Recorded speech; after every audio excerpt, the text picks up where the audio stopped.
नमस्कार. सातारा स्मरणयात्रा यातील हा 27वा भाग. यावेळेस साताऱ्यातील एक नामांकित किराणा व्यापारी राजाभाऊ सारडा, म्हणजे आता काही राजाभाऊ सारडा यांची माहिती मी देणार आहे. आणखीन थोडंसं त्यांचं व्यक्तिमत्व उलगडण्याचा प्रयत्न करणार आहे. राजाभाऊ सारडांचं नाव खरं राजगोपाल सारडा, पण सगळ्यांना ते राजाभाऊ म्हणूनच ते ओळखले जायचे. आपल्याकडेच नाही तर परदेशात सुद्धा मोठ्या यशाच्या मागे काहीतरी लाभडे असण्याची म्हण आहे.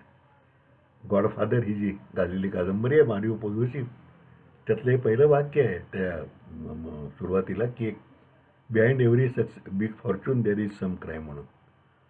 विशेषतः व्यापारात यशस्वी व्हायचे म्हणजे फक्त सचोटीचा उपयोग नाही, अशी चुकी समजा आपण पक्की केली असते.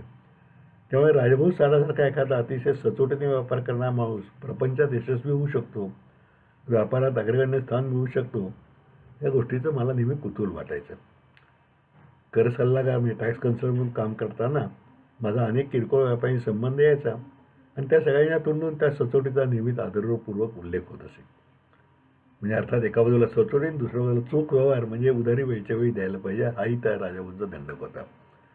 त्यांचं बॅलन्स शीट आमच्या क्लायंटचं तपासायला लागलं आणि काही फरक लागला तर देण्यामध्ये खाती तपासायला लागलो तर तो पक्षकार सुद्धा राजाभाऊंच्या खात्याची बाकी बघायचं कारण नाही, ती करेक्ट असणं असं म्हणायचं.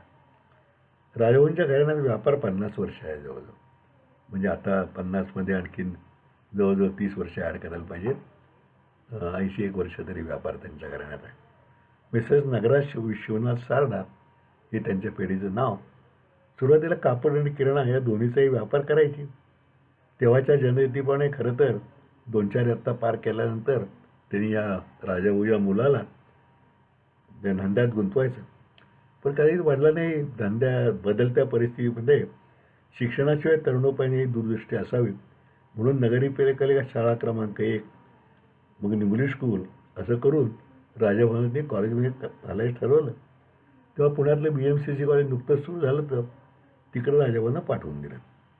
त्या काळी बहुसंख्य व्यापारी वर्गात कॉलेजला मुले घालणे म्हणजे एका बाजूने तो खर्च आणि दुसऱ्या बाजूला दुकानातलं एक मदतनीस कमी, असं दुहेरी नुकसान समजले जायचे.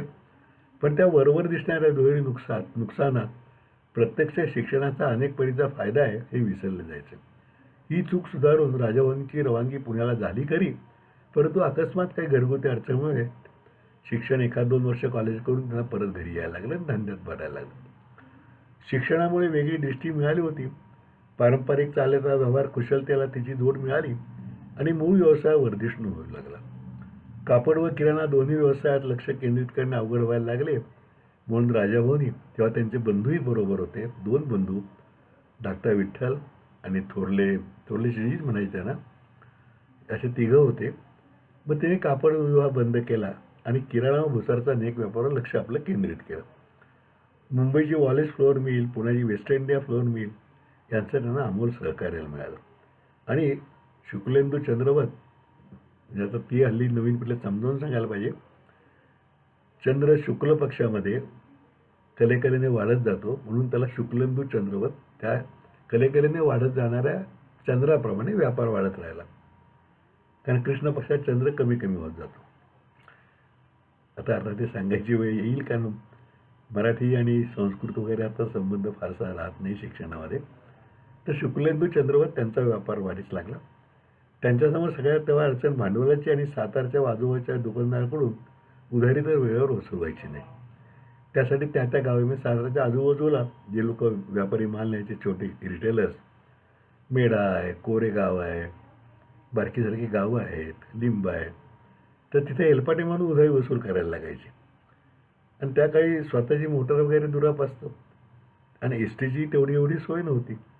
मग राजाभाऊंनी स्वतःच्या मालकीचे एकुलते एक वाहन म्हणून सायकल घेतली आणि ती सायकलवरून कधी कोरेगाव कधी मेढा अशा दिवसाकाठी 25-30 मैल रपेट मारायची आणि उधारी वसूल करायची. कमी नफा आणि सचोटी ही 2 तत्वे त्यांनी जीवनमूल्य म्हणून निश्चित केली होती. त्यामुळे गिराईकही त्यांच्याकडून खरेदी करायला उत्सुक असे. चोख व्यवहाराच्या त्या तरुणाचे कौतुक पुण्याच्या मिस्टर देवीचंद उत्तमचंद संचेती कंपनी गिरधारलाल महाराज, भुईंचे शिवराम शेटगाडे, मुंबईच्या माधवसेव कंपनीचे धारसीबाई या सगळ्यांनी केलं कायम. त्यांना सर्व सहकार्य दिलं. शिवराम शेटगाडे त्यांचं गिराईक आणि हे बाकीचे त्यांचे सप्लायर होलसेलर्स. आणि त्यामुळे राजाभाऊंनी त्यात चीज केलं आणि साताऱ्यातील अग्रगण्य व्यापारी किराणा गुजराचे म्हणून नाव मिळवलं. एवढ्या व्यापारात सगळ्या उधारी असायचीच लोकांची, पण त्यात वसुलीसाठी कोर्टात जायचं नाही असा राजाभाऊंचा दंडक होता.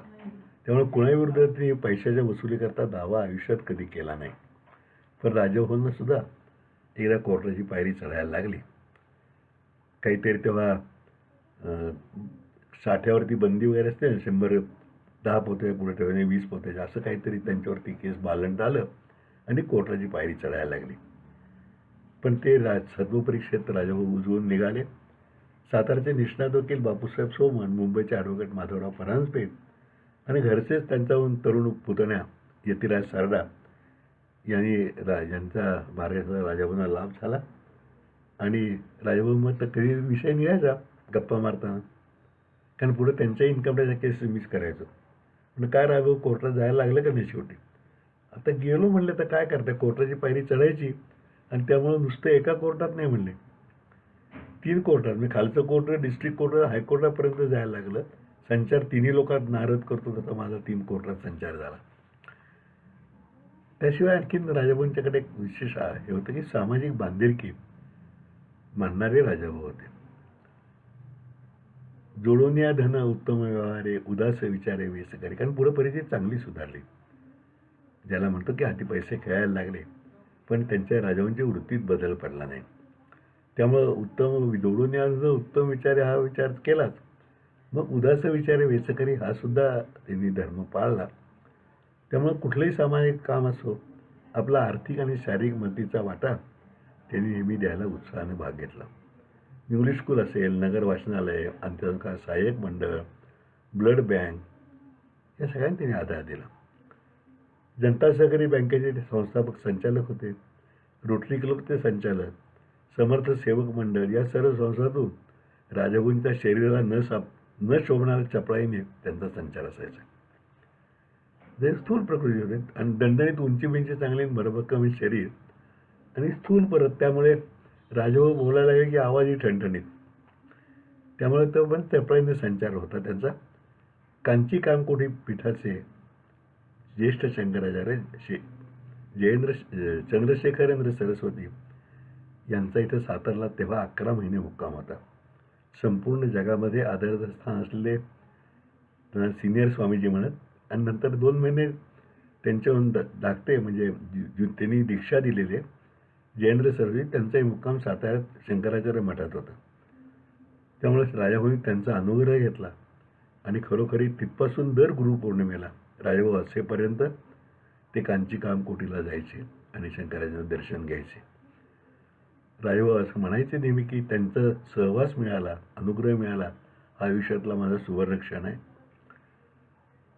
आता राजाभाऊ गेल्यानंतर सुद्धा त्यांचा मुलगा गुरुप्रसाद, म्हणजे ज्याला मी खंडूशेठ म्हणतो, तोही दर वर्षी गुरुपौर्णिमेला जातो, आवर्जून कांची कामकोटीला जातो. यंदा चुकलं कोरोनामुळे, नाहीतर दरवर्षी जातात. राजाभाऊ आणि त्यांचा सगळा परिवार समर्थ रामदासांच्या विचाराचा अनुग्रहित होता. त्यामुळे श्रीधर स्वामींचा सहवासही त्यांना मिळाला. श्रीधर स्वामी त्यांच्या घरी पायरू झालेली होती. त्यांचा फोटो आजही त्यांच्या दुकानात आहे रामदासांच्या बरोबर. त्यामुळे दासनमीचा उत्सव आला की राजाभाऊची गडबड सुरू होती. समर्थांचे विचार हे जीवन सार्थकी लावण्याचे विचार आहेत असे ते मानतात आणि शक्यतो आचरणात आणण्याचा प्रयत्न करतात. सारडा घराणं तसं रामानुज संप्रदायी आहे. त्या पंथाचे माधवाचार्य महाराजांचाही अनुग्रह त्यांनी घेतला होता. त्यामुळं गेल्या वर्षी 2-4 आज 20 वर्षापूर्वी माधवाचार्य महाराजांची प्रवचनं इथं त्यांनी अरेंज केली होती. आणि लक्ष्मीनारायण मंदिर हे त्या सारडा कुटुंबियांचं आहे, पण प्रत्यक्षात ते सार्वजनिक आहे, तिथंच ते प्रवचन व्हायची. आणि त्या शेजारी त्याचा हॉल मंगल कार्यालय म्हणून ते लोकांना उपयोग होत असायचा. मारवाडी समाजातली बहुतेक लग्न तेव्हा तिथंच लागायची. आणि अनेक लोक मित्र असल्यामुळे अशा लग्नात मी जेवायला दरवेळेला जायचो. दुपारच्या जेवणात आग्रह व्हायचा भरपूर. आणि मग ते जेवल्यानंतर तसंच इन्कम टॅक्स ऑफिसला पळायचं, असा माझा दंडक होता. सहज आठवलं म्हणून सांगतो की तेव्हा आम्ही 3-4 म्हणजे माझे मारवाडी मित्र, संपत शेठ सारडा, रतन शेठ लोया असे बसले की एकदा आग्रह आले फार इरिशिरीनं सुरू व्हायचा आणि एक वेळा 40-50 जिलब्या वगैरे खाऊन पुन्हा इन्कमला जायचं. म्हणजे झोप येणार नाही ही काळजी करत जायला लागायचं. म्हणजे अगदी आग्रहाच्या वेळेला आपल्याहून वयानं ज्येष्ठ असलेली मंडळी म्हणजे चतुर्भुजी वगैरे सुद्धा असायची जवळ. त्यांचा इतर एरवी रोज दरारा वाटायचा. ते सुद्धा आग्रह करायला लागले म्हणजे अजिबात ऐकायचं नाही. आपण नाही म्हणून हात पुढे केला तर जिलबी तोंडात कोंबायला कमी करायचे नाही. अच्छा त्या सारडांच्या लक्ष्मीनारायण मंदिरामधल्या आठवणी आहेत. मोकळ्या स्वभावामुळे राजाभाऊंचा सुद्धा मित्रपरिवार मोठा होता. म्हणजे आमचे भाऊ म्हणजे वडील सुद्धा त्यांचे मित्र आणि मी सुद्धा त्यांचा मित्रच. भाऊसाहेब जाजू, चतुर्भुजी झंवर, जानाशेठ बिणिया, रतनशेठ लोया या त्या मारवाडी समाजातल्या मित्राबरोबरच अनंतराव कुलकर्णी, कमलाकर सुपनेकर, कांतीबाई शहा, आब्बाशेठ बागवान, आरंगले मेडिकलचे पाटील यांची साथसंगत त्यानं कायम लावली. त्यांच्या घरी कांतीबाई नाहीत, आब्बाशेठ बागवानी नाहीत, कांतीबाई, आब्बाशेठ बागवान वगैरे आणि तरुण मित्रांचे मंडळ जमायचं. तोंडाने गप्पा आणि हाताने झब्बू नाही तर लॅडीज खेळणारे पत्ते पिसत. मग कुठे कोट झाला की भेळ मागवायचा, गलका उठायचा. दिवसभर ₹1000 उलाढाल सहजपणे करणारा राजाभाऊ त्या गलकात रम्मान व्हायचे. कधी त्यांच्या दुकानात, कधी समोर कांतीबाईंच्या इथे पायरीवर किंवा यांच्या पायरीवर. हे असा पत्त्याचा अड्डा अनेक दिवस चालायचा. पैसे लावून कधीच नाही, फक्त लॅडीज, जब्बू, कोण गाढव केलं आणि गप्पा मुख्यतः.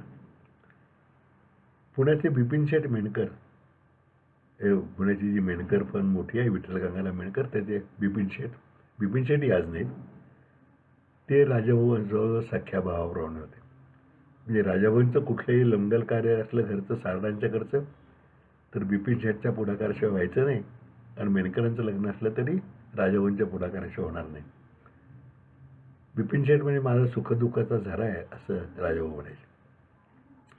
मी अर्कशाळेत 3 वर्ष चेअरमन होतो. 98 ते 2001 राजाभाऊ मिटिंगला आले, वार्षिक मिटिंगला. आणि फारसं कोणी विचारायचं नाही का ना, अर्कशाचा कारभार एकदम पारदर्शी असायचा. मला म्हणे, अरुण गुळ तुम्ही कुठनं घेता अर्कशा? म्हणजे अरुणच म्हणायचे म्हणजे त्यांच्या मुलाच्याच वयाचा मी जवळ. मुलं गुळ कुठनं घेतो म्हणजे आम्ही पुण्याहून मागवतो, पुण्याहून स्वस्त पडतो आम्हाला एकदम. पण म्हणले इथनं मी तुम्हाला पुण्यात दरात देतं का? म्हणलं घेऊ की आम्ही. मग आमच्याकडनं गुळ घेतला पाहिजे तुम्ही पुण्याचा दर मागवा, त्या दराला आम्ही इथं गुळ देऊ. म्हणलं जरूर घेऊ. तिथपासून राजाभाऊंचा गुळ कशा आहे त्याला सुरुवात. कारण आसवं करताना त्यामध्ये गुळ घालायला लागतो. पण एकदम परखड स्वभाव होता ना, म्हणजे बोलायला मागं पुढं काही नाही. त्यामुळे कधी त्यांची दरारही वाटायचा, पण आपलं उत्तर बरोबर आहे की त्याची दादसुद्धा यायची. राजाभाऊच्या 75 ते साजरी केली, पुढं ते गेले. पण त्यांचा मुलगा गुरुप्रसाद हा सुद्धा आता म्हणजे खंडूशेठ म्हणतो आम्ही त्याला, सगळेच खंडूशेठ म्हणतात. तो त्यांचा वडिलांचा सामाजिक कामाचा वारसा आणि व्यापार दोन्ही समर्थपणे सांभाळतोय. आता जे एकत्र कुटुंब सारडांचं होतं, जे विठ्ठल शेठ, नरसिंग शेठ आणि राजाभाऊ, तर विठ्ठल शेठची मुलं खंडूनी आता कुटुंबप्रमुख खंडू आहे. विठ्ठल शेठची मुलं म्हणजे लालू आणि दुसरा भाऊ त्याचा, खंडूशेठची मुलं आता शिकून मोठी झाली ती आहेत. सगळे एकत्र सारडा कुटुंब एकाच घरात नांदतं. आणि आता खंडू कुटुंब काय तो सगळ्यांचं बघतो आणि सगळे लोक, लालू काय, मोठा त्याचा दुसरा भाऊ काय, हे सगळे एकत्र व्यापार करतात, एक विचाराने राहतात. त्यामुळं असं सारडा कुटुंब आणि ते हे कुटुंब प्रमुख राजाभाऊ सारडा काय म्हणायचे की पत्नीची साथ, भावांचं सहकार्य आणि सातारकरचं प्रेम म्हणून मी एवढा व्यवस्थित राहू शकलो, मोठा होऊ शकलो. पण मोठा झालो तरी मी लहानच आहे असंही मानायचे. आणि एका बाजूला करारी, दुसऱ्या बाजूला मनमोकळेपणा सगळ्यात सामील होणारे असं राजाभाऊंचं हे व्यक्तिमत्व होतं. त्यांचे भाऊ विठ्ठल शेठ तेही वारले, तेही सुद्धा समर्थ भक्त.